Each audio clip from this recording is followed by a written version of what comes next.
CatNap, like the other living toy organisms, originally was a human named Theodore Grambell. Theo was born in 1983 and was an orphan in the Playcare orphanage. He didn't really have any friends and tended to get in trouble a lot. That sounds like my story.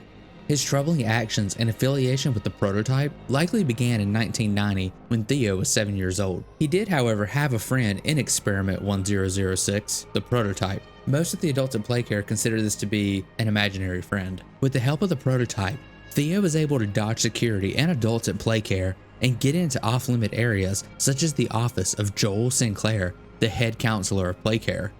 Theo had been looking for a file, but couldn't remember which one.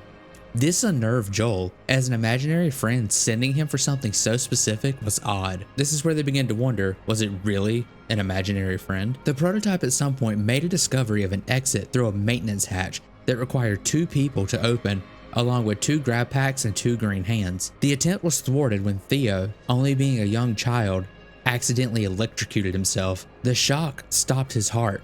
The maintenance hatch was successfully opened, but the prototype chose to get help for Theo rather than escape. Through extraordinary measures, Theo was saved from death despite being burned and electrocuted severely. There were, at one point, 12 potential candidates to become CatNap. It's unknown if the operation to transform Theo into CatNap was required to save his life, but the fact that he was getting into trouble and finding secrets was surely a stone in the scale for him. CatNap was created for a specific job: to interact with the children of Playcare and to use the red gas at night to ensure they all slept and didn't get into anything they weren't supposed to. The boy who wanted to escape was, ironically, now the warden. CatNap had an apparatus of sorts that connects to the back of his esophagus where the red gas emits from. Since the red gas can be synthesized, it's possible that CatNap biologically makes the red gas in his body for use. Or it could be as simple as he has to get it from somewhere and store it inside. For his time, CatNap was the most sophisticated and ambitious living toy organism. A report dated February 20th, 1991 reveals his procedure was intense and took 4 hours longer than anticipated. The document references CatNap in his 3-month check-in. This document lets us pinpoint the transplant date to around November of 1990. The children of Playcare had mixed impressions when CatNap was first revealed 2 months after the successful transplantation, but most of the children eventually warmed up to him. Parents across the country report their children experiencing strange and often violent nightmares. Despite the CatNap recall that happened due to the plush toy inflicting children with nightmares and hallucinations, CatNap remained an active participant in Playcare, mostly due to how useful the red gas was to the company. Outside of Playcare, CatNap was removed from all marketing material with the Smiling Critters. Leith Pierre worries about CatNap's strange relationship with the prototype. CatNap is extremely impressionable to anything the prototype suggests. CatNap literally acts like its pet when it's around. Either CatNap was kept in a prison from the start, or he was eventually kept there for other concerns. A video documenting CatNap's progress report reveals he's now in his 4th year of the transplant, putting us somewhere around November of 1994 to early 1995, not far from the hour of joy.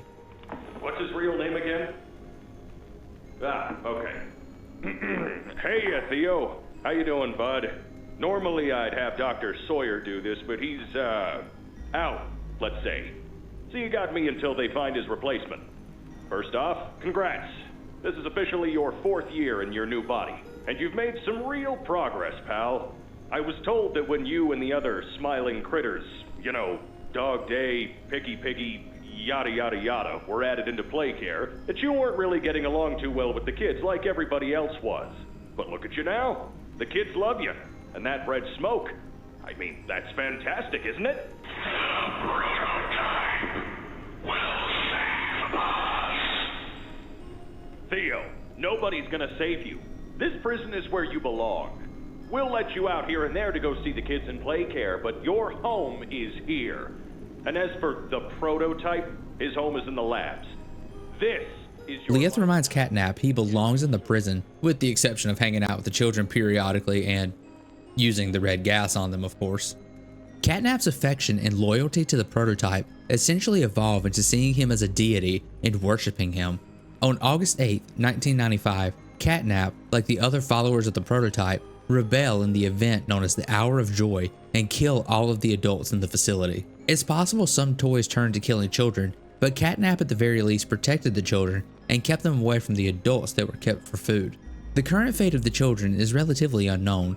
They could all be dead or alive, but I figure food would run out after 10 years. This will hopefully be answered in a future chapter. The main big body smiling critters actively fought against the prototype's control.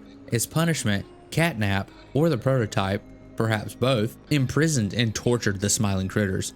It's unknown how early they were killed off, but by the time the protagonist arrives to Playhouse, everyone but Dog Day has already met a gruesome fate. A few weeks after the Hour of Joy, CatNap decides to lock and seal the teacher toys in the school. I have wondered if Miss Delight, one of the teacher toys, was the only psychotic one, or if all the teachers were inherently a little crazy. CatNap at least feared that the teachers, or at least Miss Delight, would harm the children. Perhaps he decided to open the door when only one survived, because it's simpler to keep one under control and under a careful eye than a couple of handfuls. Once CatNap opens the door, he makes a deal with Miss Delight to report information to each other and to both loyally serve the prototype. Despite this alliance, CatNap still avoids the school. Probably the school.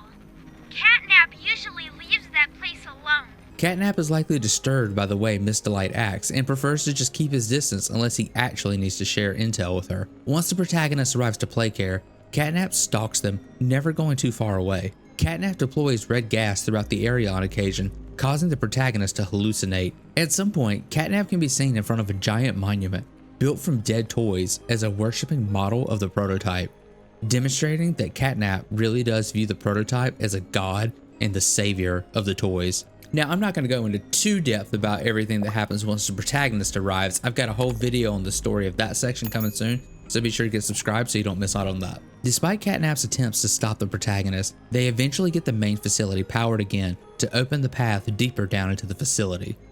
When the protagonist is ready to power the machines and move deeper into the facility, CatNap comes in to stop them. With red gas slowly releasing, CatNap appears as a gray and distorted version of himself to the protagonist. This is mostly just a hallucination from the gas, as the real CatNap doesn't actually change. The protagonist has a final battle with CatNap, using a safe room to their advantage and overcharging a green grab bag hand, uses it to electrocute CatNap when he bursts in the room, in an iconic moment similar to the injuries that may have led to his original transplant. The prototype seems to offer a handout to CatNap. CatNap seems to almost be offering himself up to the prototype, with his arms wide open. Perhaps the electrocution brought him to near death and he can feel himself dying. Or maybe CatNap simply feels that he failed his god and offers himself up as payment. The prototype kills CatNap and takes his body up into the ceiling, bringing an end to Theodore Grambell's tale. Now that you've gotten some lore on CatNap, you're going to want to go over here and get my lore and deep dive on Miss Delight. Thanks for watching.